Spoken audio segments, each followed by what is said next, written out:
আমার ভালোবাসার বন্ধুদের সবাইকে শুভরাত্রির শুভেচ্ছা জানাই। এটা হচ্ছে আজকে আমাদের রাতের খাবার। তো আজকে রাতের খাবারে কি কি আছে তোমাদের দেখাচ্ছি।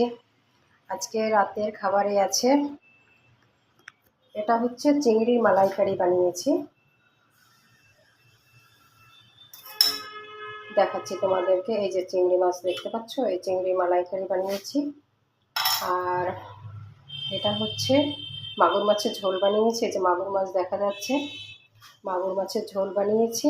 আর এটা হচ্ছে পেঁয়াজ, আর এটা হচ্ছে মাছ ভাজা, রুই মাছ ভাজা। এটা হচ্ছে ভাত। তো এটাই আছে আজকে আমাদের রাতের খাবার। তোমাদের কার কার পছন্দ আছে কমেন্ট করে জানাবে।